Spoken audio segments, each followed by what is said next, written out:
The blue glow of the television flickered across Mia's face. Rain lashed against the windows. She snuggled deeper into the cushions on her sofa. It was the perfect night for a horror movie marathon.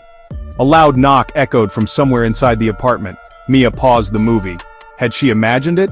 She listened intently, her heart pounding. There it was again. Knock. Knock. Knock. Mia cautiously set down her mug of tea on the coffee table. She crept towards the sound.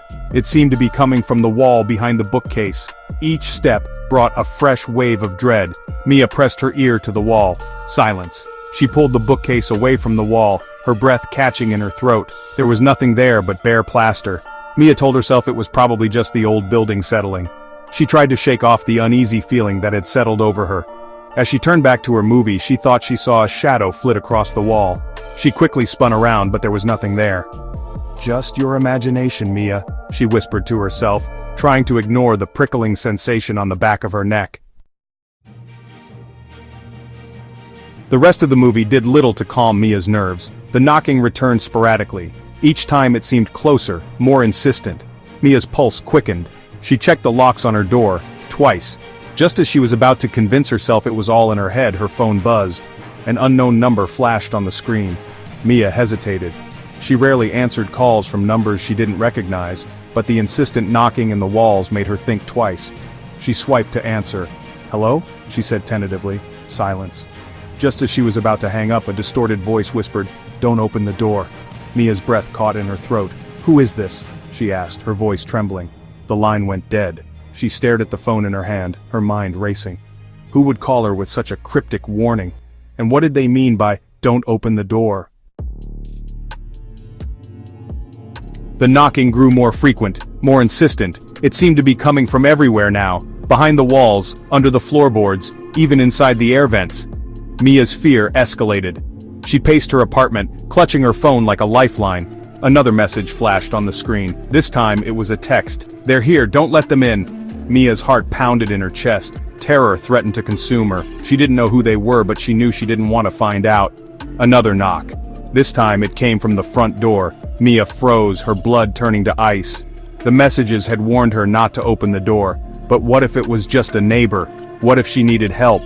Mia's hand trembled as she reached for the doorknob. Her mind screamed at her not to open it, but a small, desperate part of her hoped for a friendly face, for someone to tell her she wasn't going crazy.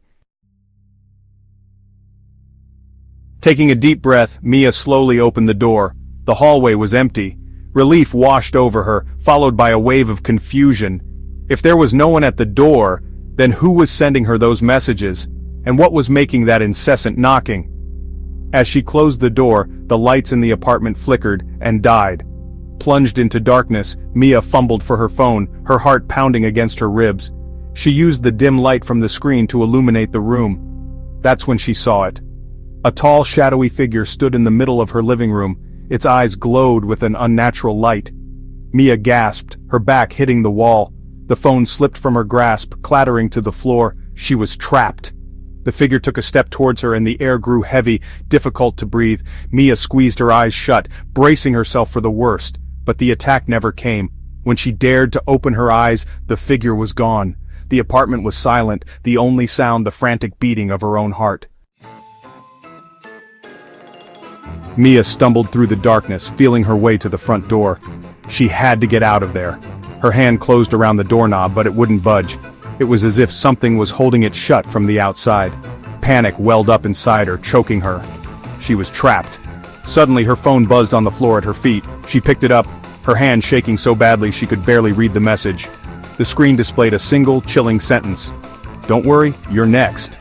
The knocking started again, louder than ever, echoing all around her, but this time, it wasn't coming from inside the apartment. It was coming from everywhere. And then, everything went still.